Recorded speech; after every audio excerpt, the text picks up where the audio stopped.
أعوذ بالله السميع العليم من الشيطان اللعين الرجيم. بسم الله الرحمن الرحيم. الحمد لله رب العالمين، إنه خير ناصر ومعين. ثم الصلاة والسلام على أشرف الأنبياء والمرسلين، حبيب إله العالمين أبي القاسم المصطفى محمد. اللهم صل على محمد وآل محمد وأجل فرجهم. طب القلوب ودوائها ونور أبصارها، وعلى أهل بيته الذين ذهب الله عنهم الرجس وطهرهم تطهيرا. اللهم صل على محمد وآل محمد. يقول الله عز وجل في كتابه الكريم: بسم الله الرحمن الرحيم. فلينظر الإنسان إلى طعامه، آمنا بالله، صدق الله العلي العظيم. صلوات. اللهم صل على محمد وآل محمد. For the love of Abba Abdullah al-Hussein, with the loudest of our voices, صلوا على محمد وآل محمد. اللهم صل على محمد وآل محمد. And for the love of the Lady of Light, Fatima al-Zahra, with the loudest of our voices, صلوا على محمد وآل محمد. اللهم صل على محمد وآل محمد. For the purification of our heart and hastening of the reappearance of our beloved the 12th Imam, صلوا على محمد وآل محمد. اللهم صل على محمد وآل محمد وعجل فرجهم. Assalamu alaikum jami'an wa rahmatullahi ta'ala wa barakatuhu.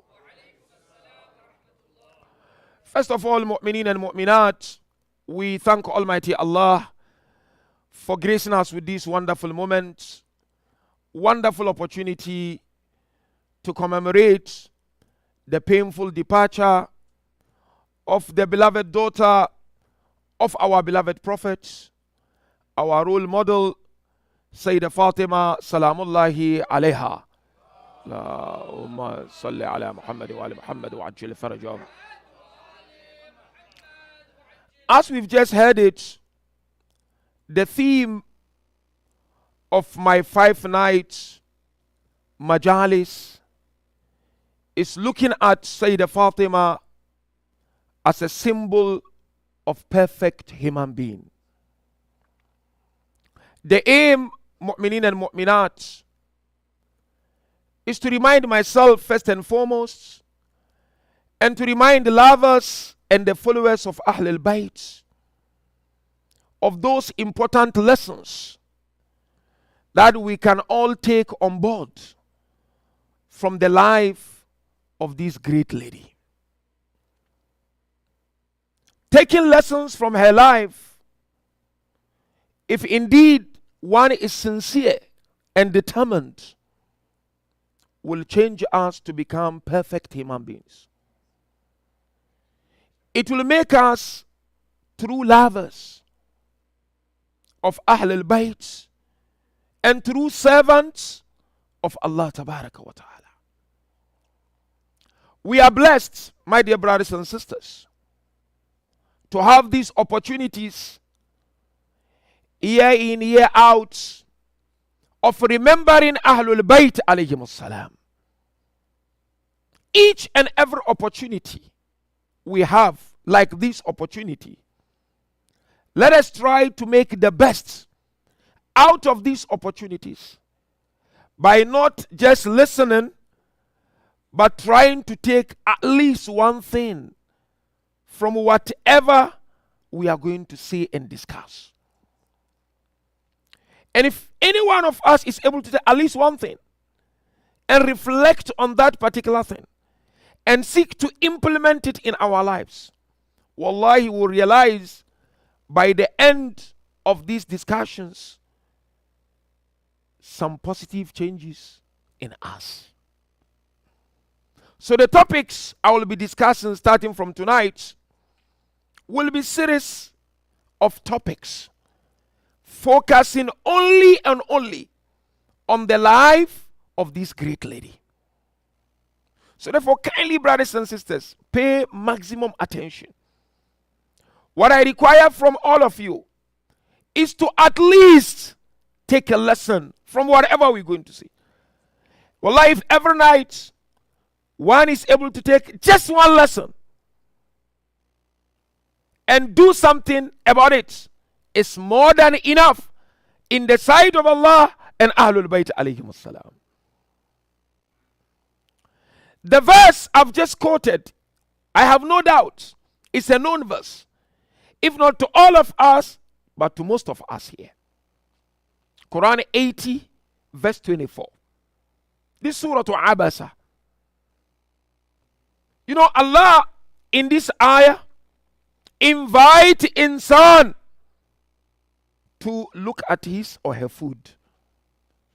Allah says, فَلْيَنْظُرِ الْإِنسَانُ إِلَى طَعَامِهِ. Insan should look at his food. Meaning, don't eat for eating's sake. Eat for certain benefits. Now, departing from this ayah, our topic of tonight, being the first night, is to look at the family of giving and sacrifice. Obviously, we're referring to the family of Sayyidah Fatima and Imam Amir al-Mu'mineen.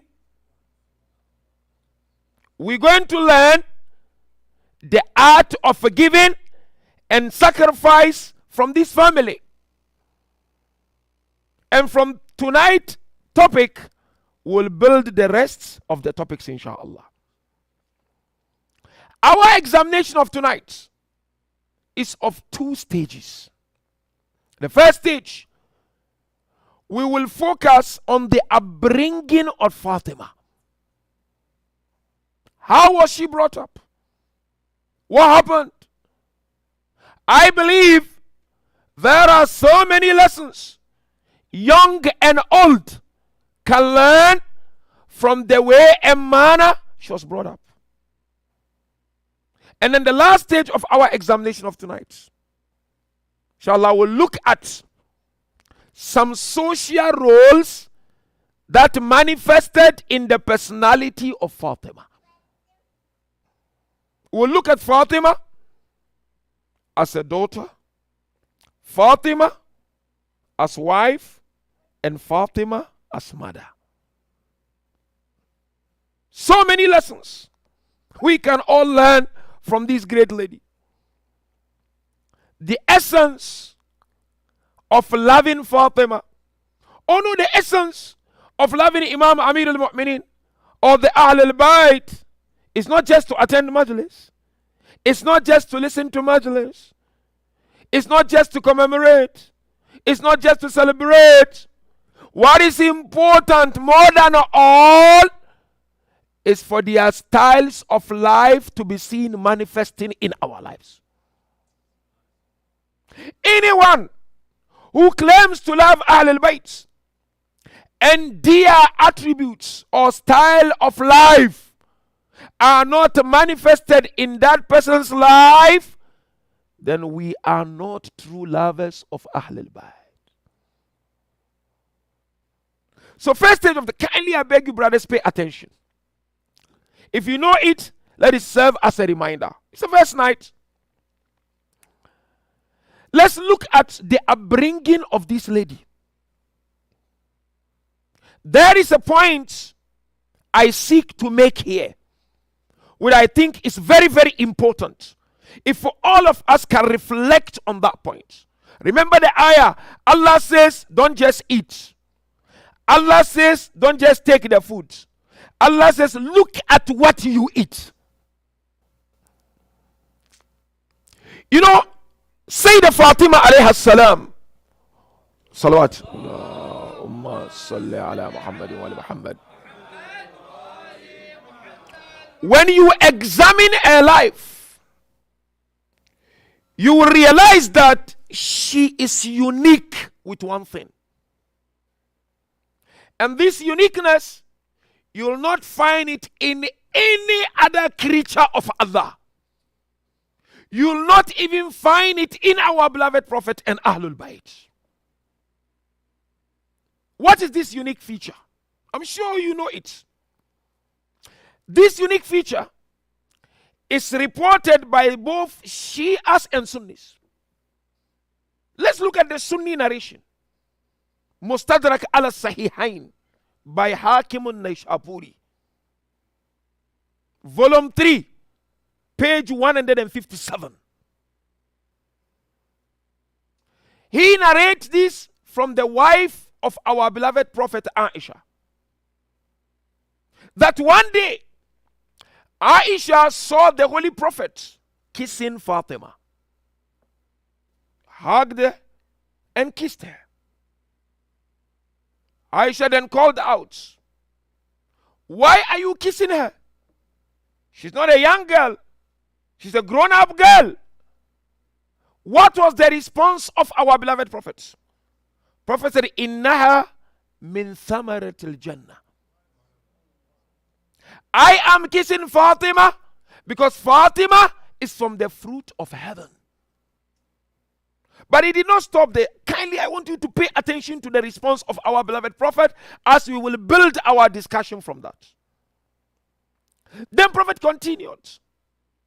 He said, "When I was taken to the seventh heaven, I was given an apple from heaven. Upon eating the apple, came down. When I came down, I met my wife Khadija. And Khadija conceived Fatima. So whenever I crave the fragrance of heaven, I smell Fatima."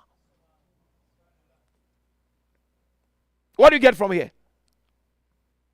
The Holy Prophet hugging, kissing, smelling Fatima because Fatima was born out of the fruit of heaven. Now question. Why is Fatima so unique when it comes to the circumstance leading to her birth? And as I said, you'll not find this in any other personality ever created by Allah Tabaraka wa Ta'ala. And there are so many lessons we can learn here.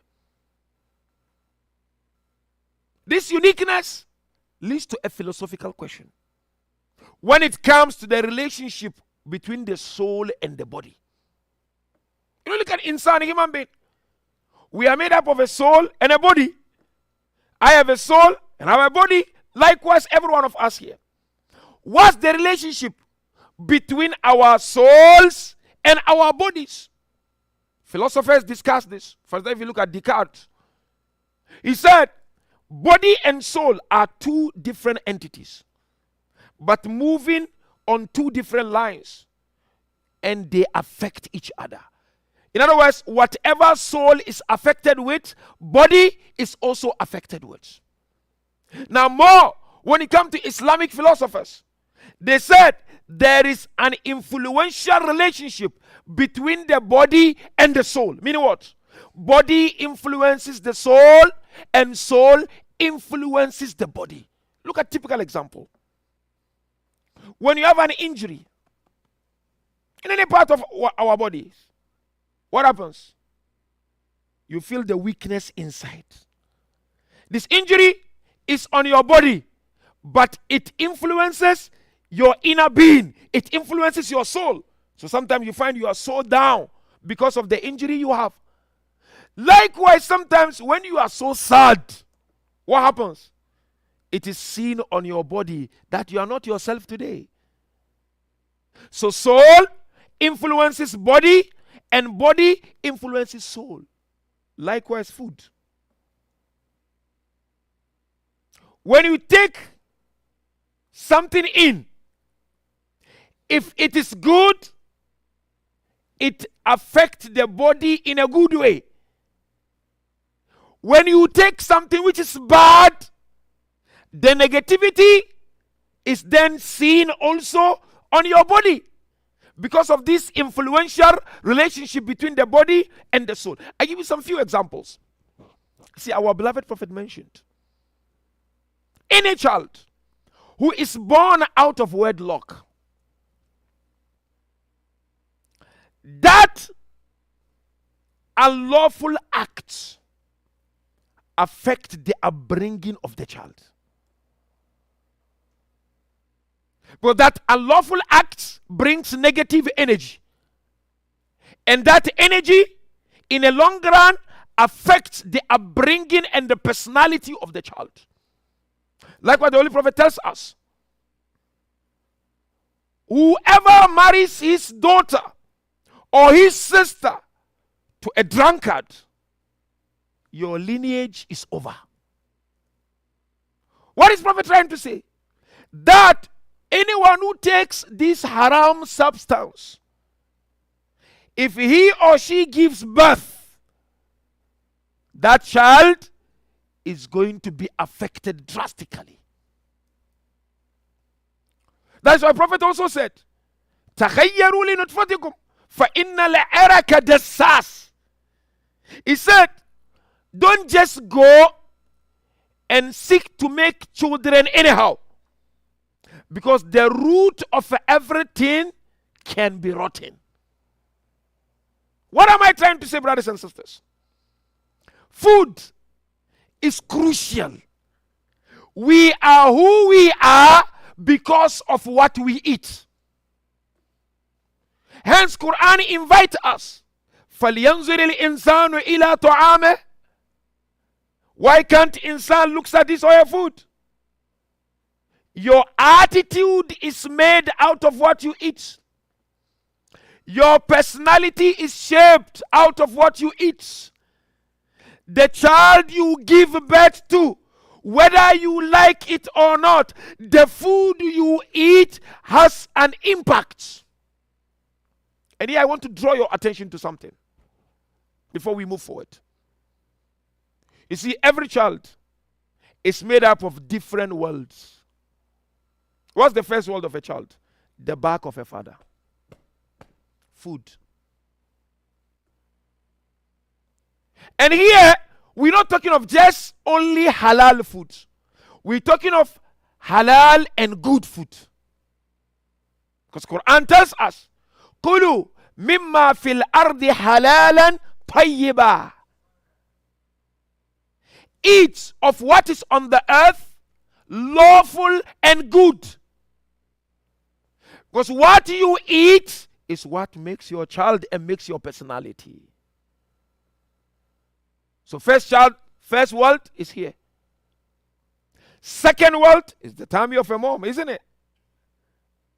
That's why Quran said, لِيُنْفِقْ ذُو سَعَةٍ مِّن سَعَةٍ وَمَنْ يُنْفِقْ عَلَيْهِ رِزْقُهُ فَلْيُنْفِقْ مِمَّا آتَاهُ اللَّهُ. If you provide to your wife who is expecting, provide from the lawful ones. So food is very, very, and of course the third world is this world.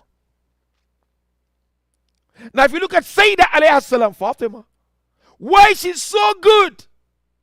Because she was born not just out of lawful food, but out of the good food from heaven. Because every drop of a haram that gets in takes you backward so many steps back. It doesn't just affect your children, it also affects you. That's why sometimes you see some people's mentality you don't understand. Sometimes you don't understand people's behavior. Sometimes you can say, but this person is solid, amazing person. But why is he behaving like that? Look at today what is happening in the world. People ask this question, are people heartless? People don't have a heart? Babies are dying? Children are dying? No. Their tummies are filled with haram. You remember this line? Sayyidu Sajidin in Karbala il-Mukaddasa looked at his beloved father Abu Abdullah. He said, my father, why are these people attacking us? Are they not Muslims? Are they not those who committed Quran to memories? What was the response of Abu Abdullah? لِأَنَّ بُطُونَهُمْ مَلِيئَ بِالْحَرَامِ. Allahu Akbar. When I talk like this, I'm also scared, by the way. Because their tummies are filled with haram. Sometimes you try upbringing and it's not working. Check your food.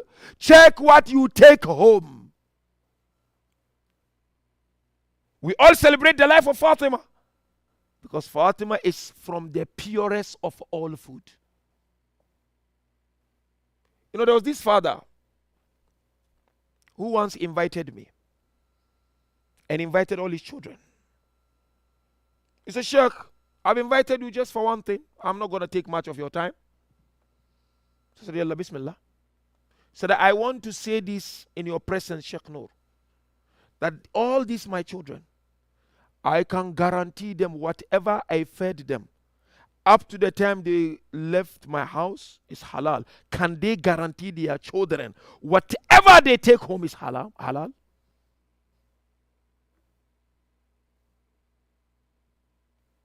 So food is important. Small thing you doubt, don't take it home for the sake of your children. Don't take it home. No, somebody can say, no, but it's halal, Islam, fiqh, sometimes you have to go extra mile to ensure that you are cautious.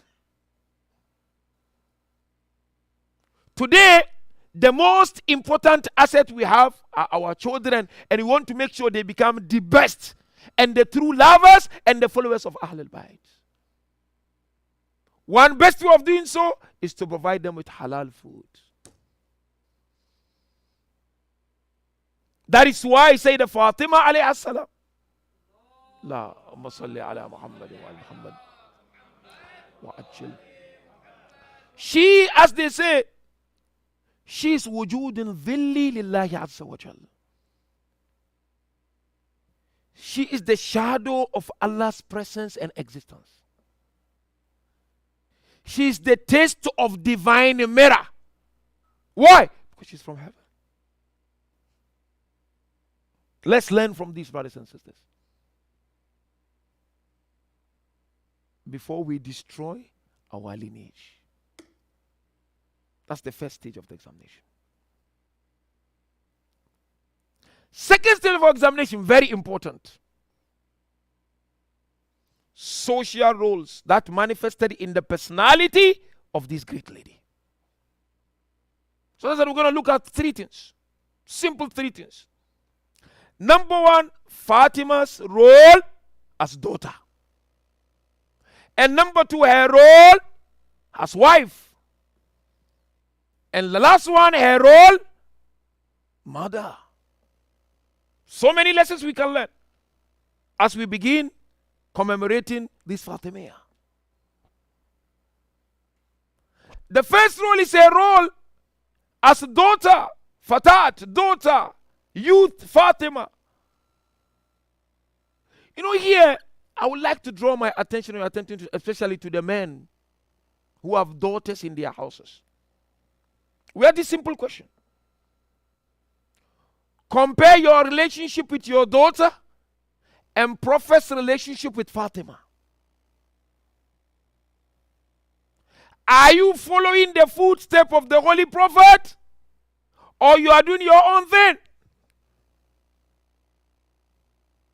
Because if you examine so many people who are blessed with daughters, their relationship with your daughters, you realize that it's completely contrary to the way and manner our beloved Prophet built a relationship with Fatima alayhi salam.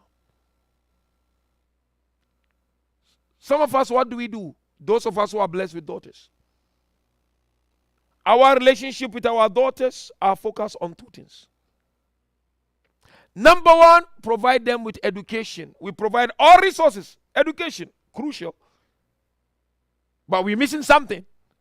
We provide them. That's number one relation we have. Give them education. Take them. Let them become highly educated. That's number one. Number two, what do? We are protection of our daughters. We become over protecting our daughters. And these two levels of relationship are as a result of two things in some quarters of our communities. Number one, that the leader is the boy and not the girl. And number two, no, the girl eventually she'll go to a different house. This is not a house, she's going to get married. But that's wrong. If you examine the relationship our beloved Prophet built with Fatima, you know what is his relationship with Fatima? It wasn't just based on father-mother. It was based on partnership. He related to Fatima as a partner to build civilization, to build solid, healthy human community. His relationship with Fatima, it wasn't just my daughter, I'm protecting her. No. It was a type of relationship where he built her personality so that Fatima could advise her father and would take it without a shred of doubt. And there are so many examples of his relationship with Fatima alayhi salam. And here I'm really focusing on fathers who are blessed with daughters. Let us learn from our beloved prophets before it is too late. Because psychologically, if you have a daughter and you fail to spend quality time with your daughter, when she gets to a certain age, she will look for solace from someone else. From a male figure.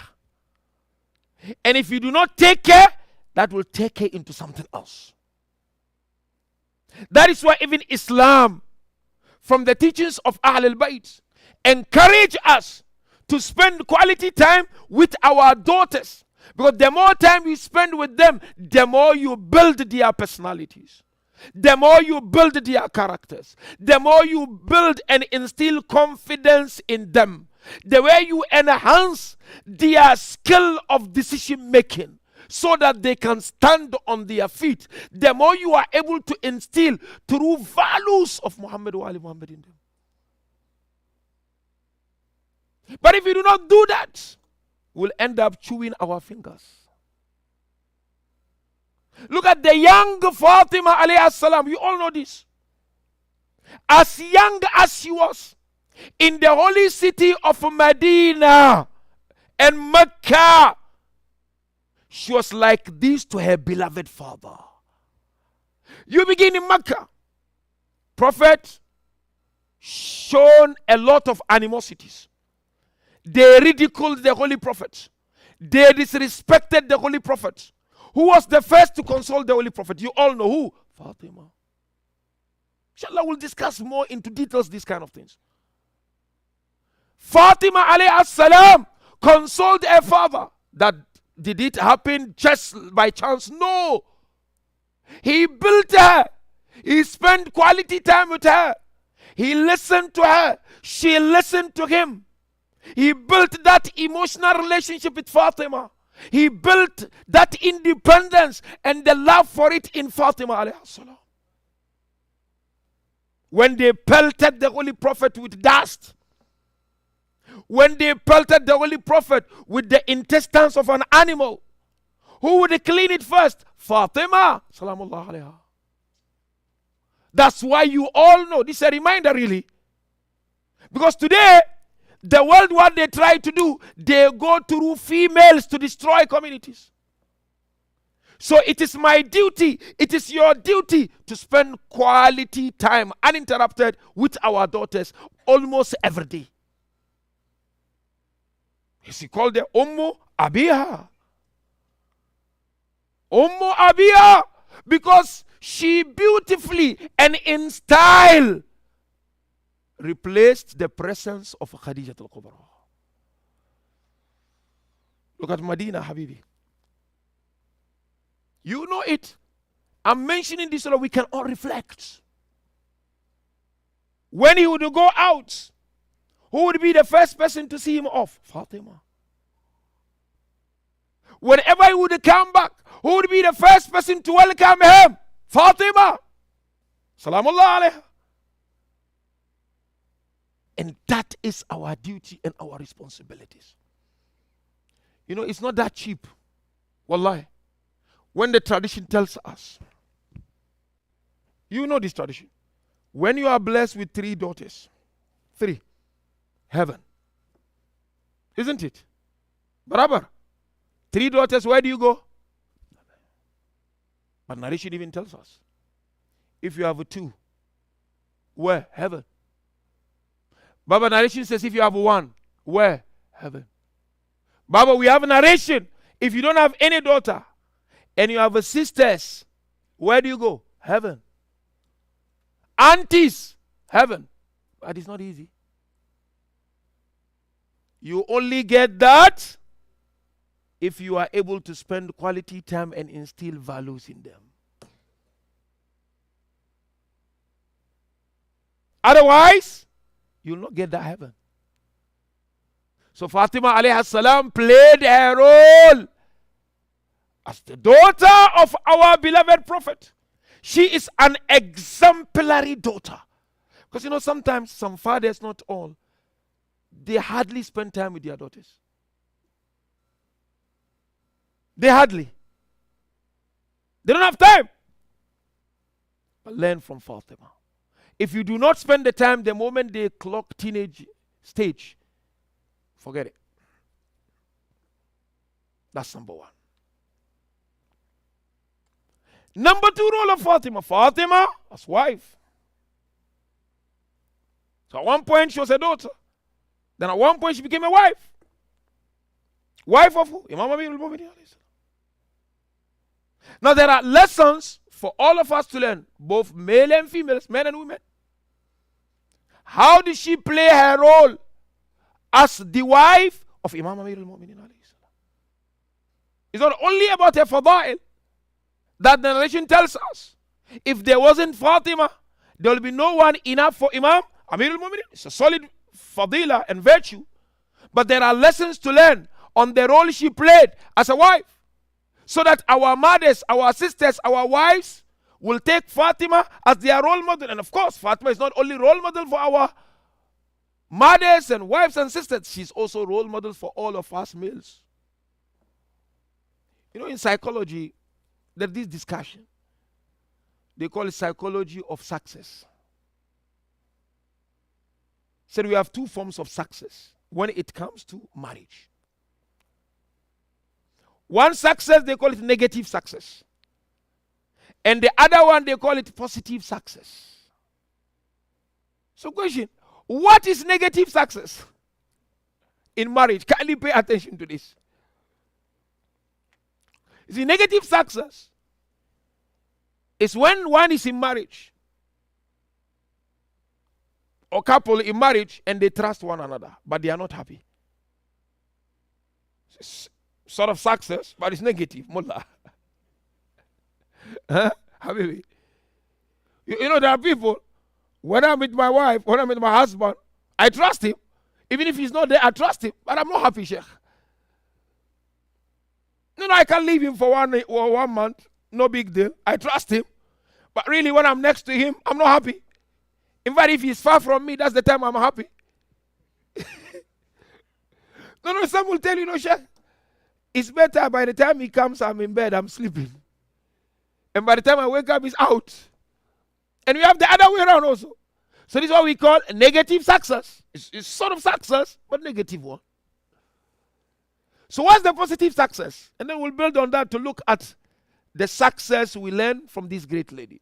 Something to reflect on the first night. So they said positive success is what? When you are happy and you trust each other. Today, it's difficult to find people they're happy and they trust. There are, but not a lot really.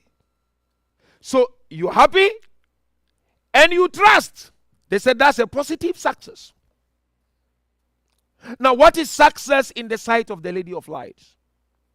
Because she played that role as a successful wife. So I'd like to share 3 opinions with you on what is success, to appreciate success in marriage, of course, from the perspective of the Lady of Light. And something to reflect on, really. So the first one, there's this great scholar who conducted a survey amongst 131 women. That's a simple question. What do you regard as success in marriage? You married. How will you define success in your marriage? So most of them said, for us, success is when my husband listens to me. He understands my pain. He understands my worldview. He understands my emotion. So long as these are there, we are happy, we are successful in our marriage. Alhamdulillah. Kuisha maneno. Problem is solved. So that's the first opinion. Listen to me. Understand my emotions. I'm happy. Second one is an institute which was so many years ago established in Australia.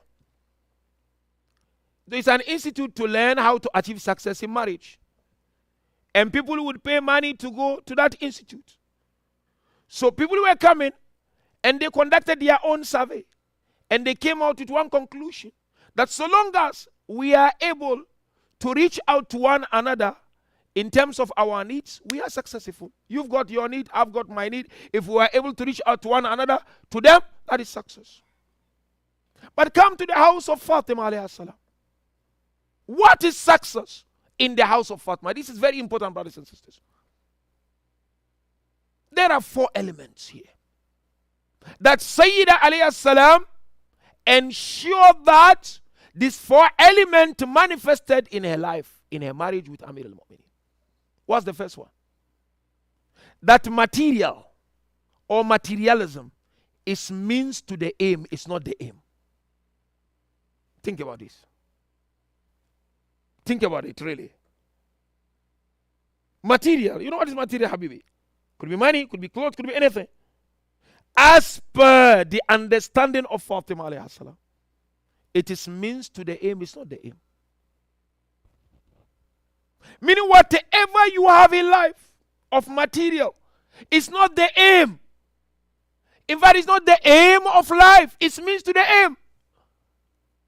Where do we get that from her life? Look at her mahar. Her father was in charge of the Islamic treasury. He was in charge of Baytul Mal. He would have given a lot to Fatima during their marriage. Fadak was there, would have sold a piece of it and give it to Fatima.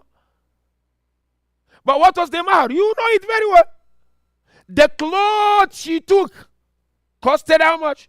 7 dirham according to one narration. And the scarf she had, the khimar, also costed 5 dirham. For a small musallo and other stuff. This and the matter, this is to indicate to us, it's not the material, it's the heart you enter marriage with. That's one thing we learn from Fatima. Today, look at some of the marriages in our communities. Look at it. People will get to an extent of borrowing chunk to throw serious reception where unlawfulness take place. So that you don't wonder why we have so many divorces. When the Holy Prophet tells us, Khairun nikah aysaruha, the best of all marriages is the most affordable one.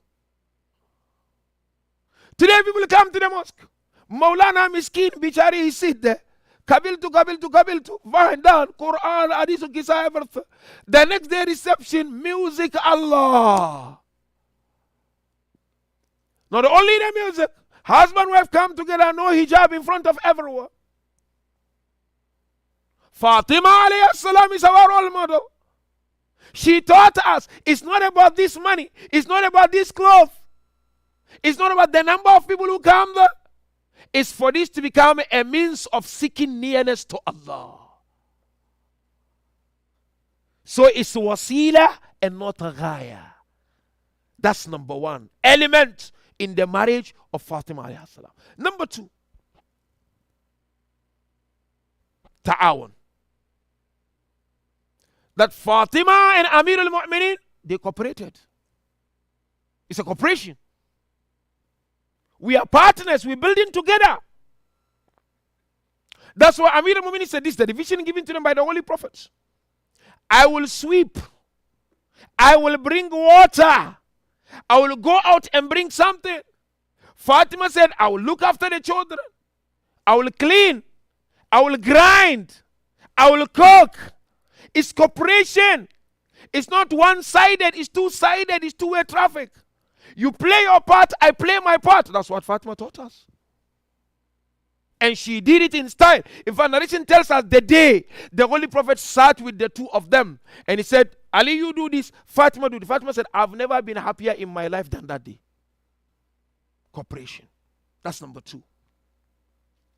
Number 3 element she taught us, ihtiram.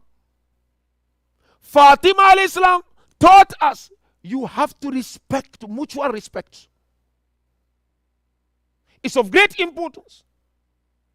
And that is why, towards the end of her life, she would look at Imam Amir al-Mu'minin and say to Ali, Oh Ali, are you pleased with me?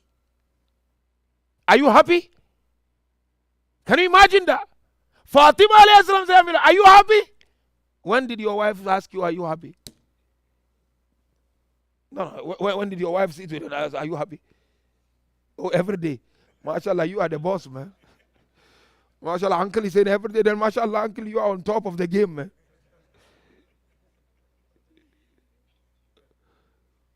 She said to Amir, Imam Ali said, Fatima, you've never angered me even for a minute, for a second. Never. So it's mutual respect. And the third element, the fourth element is what? It's about perfection. So Fatima alayhi salam taught us, I am in this marriage for Ali to become my means of perfection. And likewise Amir al-Mu'minin demonstrated, I am in this relationship for Fatima to become my means of perfection. Somebody may ask you a question. Let me ask you this. What is love? Who can tell me? No, it's the first night. What is love? Can anyone tell me what is love? By the way, in my house where I come from, all my programs are two-way traffic. But here I don't do that, so don't worry. I want many people to come tomorrow. Sallallahu Muhammad wa ali Muhammad.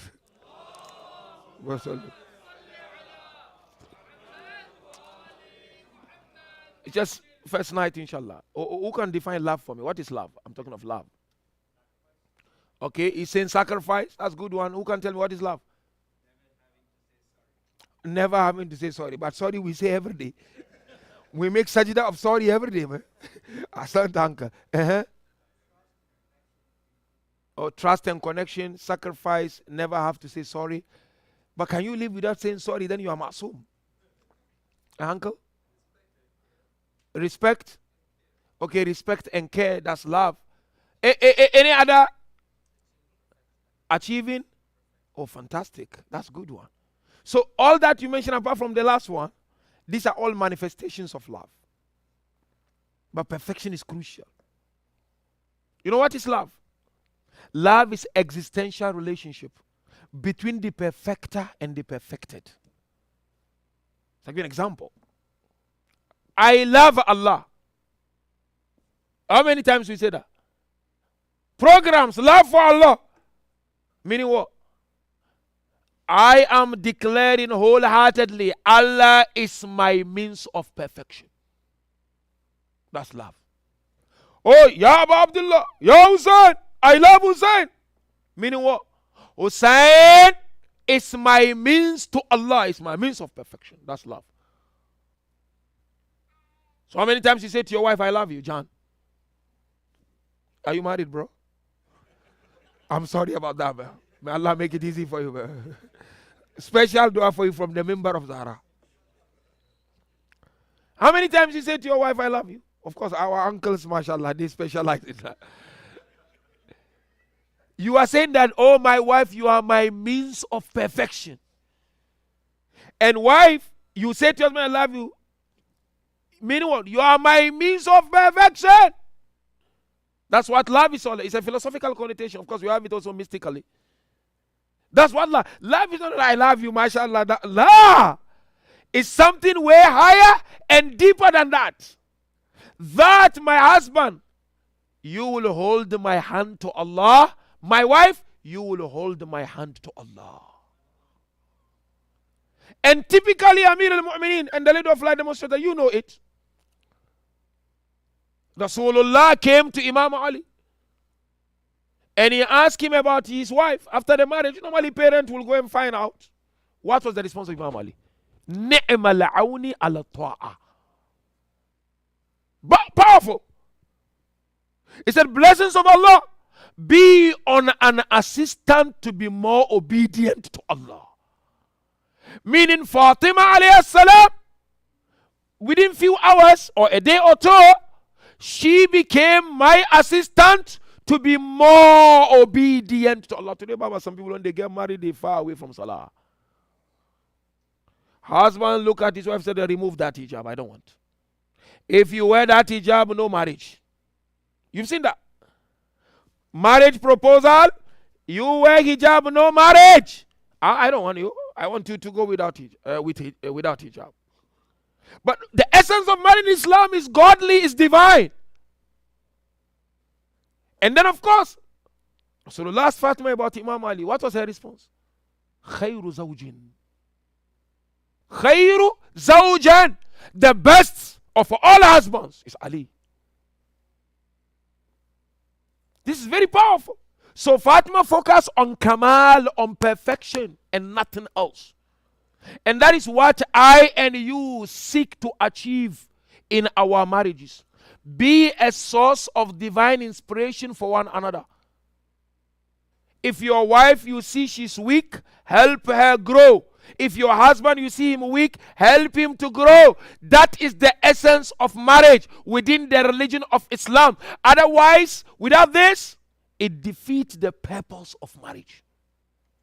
That's number 2. And the last one, then we do Masai. Fatima's role as who? Mother. So daughter, wife, mother. Fatima was multitasked. You know, mothers, brothers and sisters, they are more impactful on children than fathers. Do you agree with me? Although today with some feminist movement, not all, they said marriage is imprisonment for women. Why you want to get worried? Go adopt. Chill. No problem. Go adopt and go your way. So they are destroying this beautiful institution of marriage, which is given to us by Allah Tabaraka wa Ta'ala as a gift. They say, this carrying baby for 9 months, this breastfeeding, no, be professional. Of course, Islam also calls us to be professional. But don't forget the role of umuma, motherhood. That doesn't mean that fathers should not play their part. We discussed it earlier on. So motherhood is crucial. And who better to learn from than Fatima alayhi salam? Question.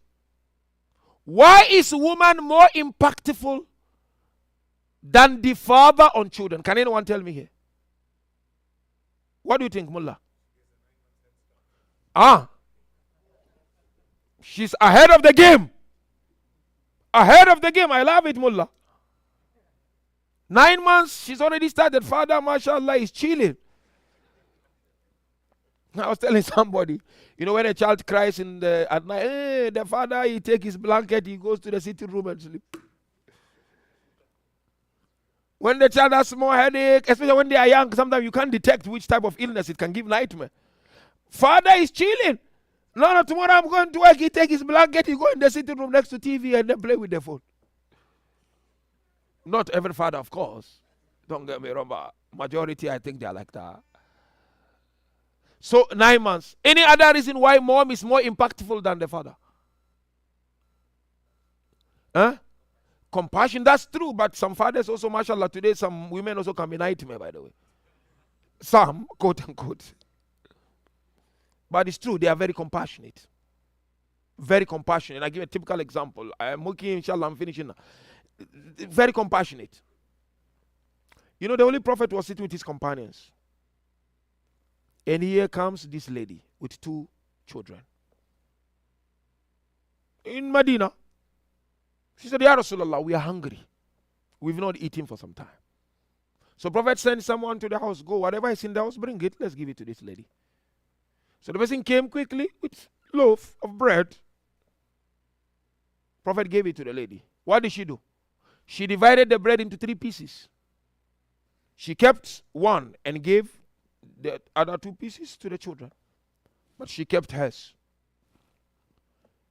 And the children, within a short space of time, they finished their pieces. What did the lady do? She divided hers into 2 pieces. And she gave to the children again.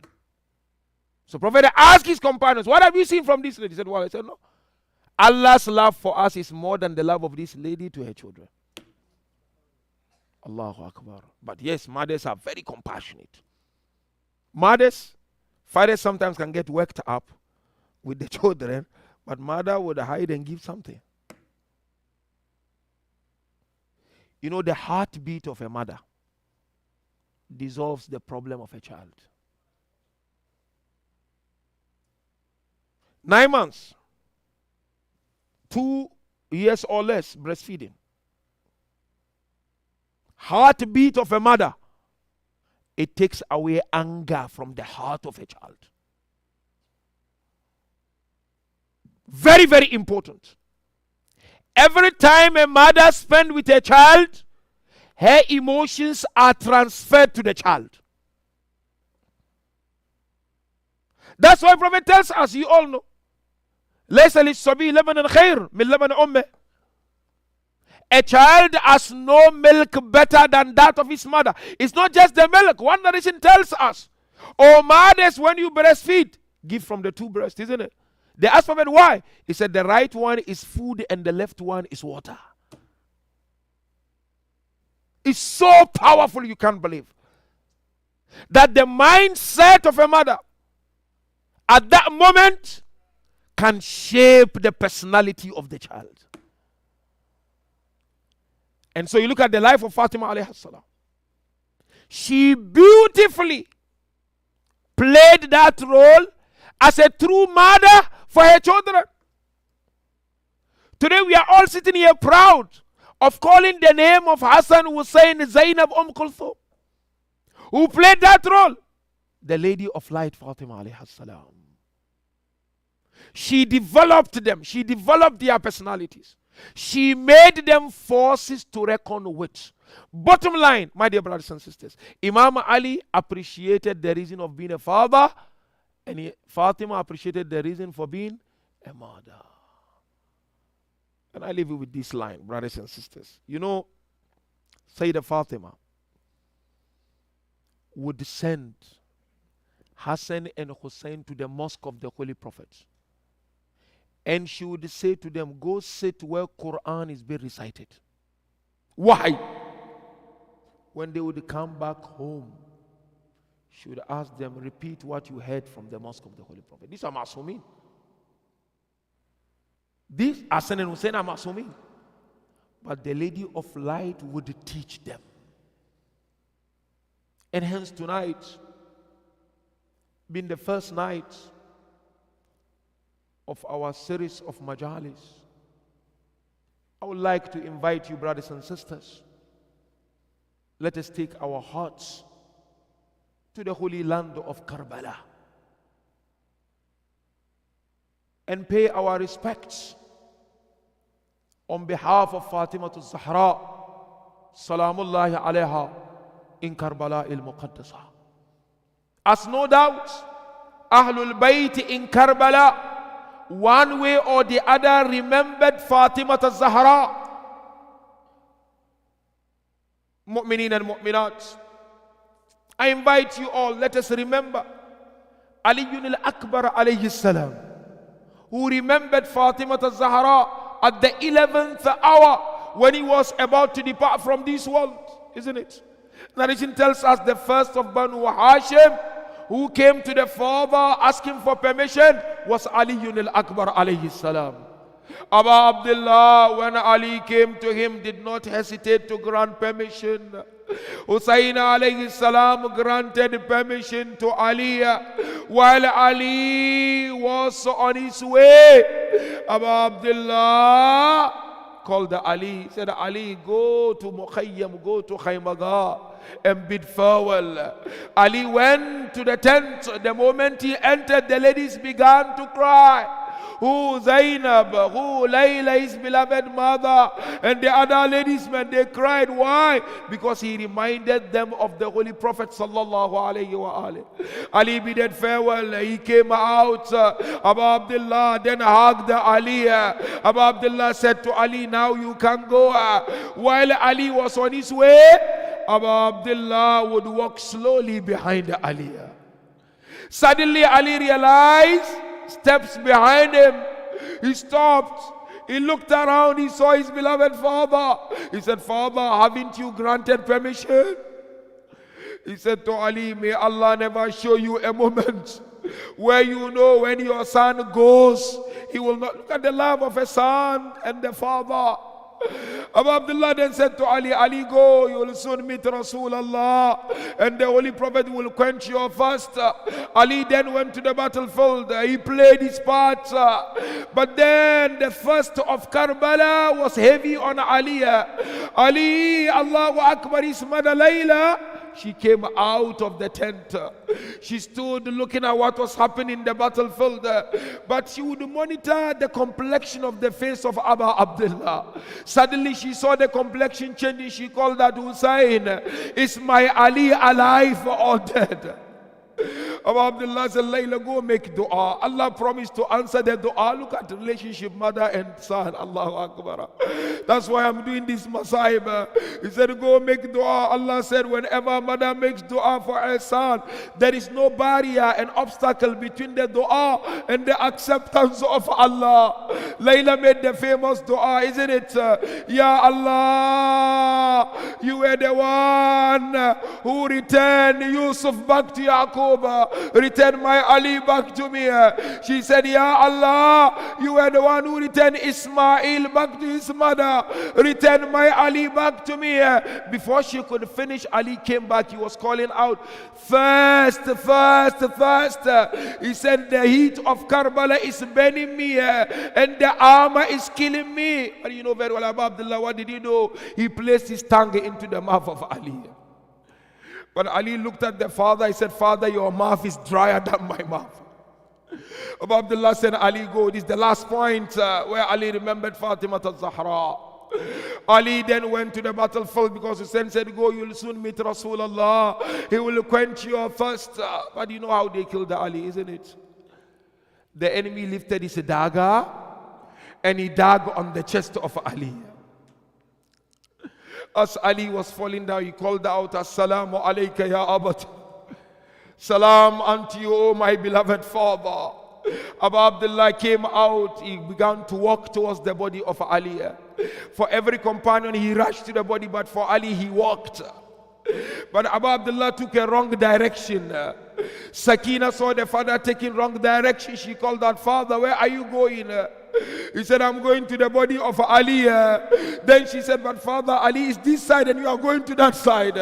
Look at the love of a father. That's my point really quoting this masail. The love of a parent for their children. But you know what Abu Abdullah said to Sakina? He said, Sakina, it kills me to know my Ali is going. It pains me. Wallah, our parents love us so much. Sakina, it pains me to know Ali is going, he's not coming back. Abu Abdullah slowly walked to the body of Ali. He was used to Ali coming with two arms and hugging him. But at this point from far, he saw Ali lifting one hand. He got to the body. He realized Ali was covering dagger with the right hand. Allahu Akbar.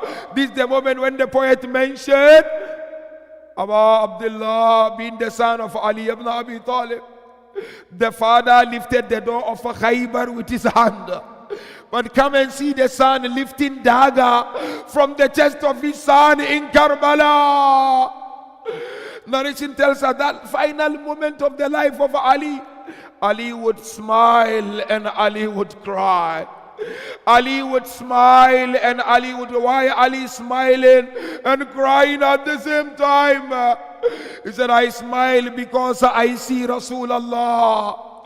But Ali, why are you crying? He said, I cry because I see Fatima slapping on her cheek.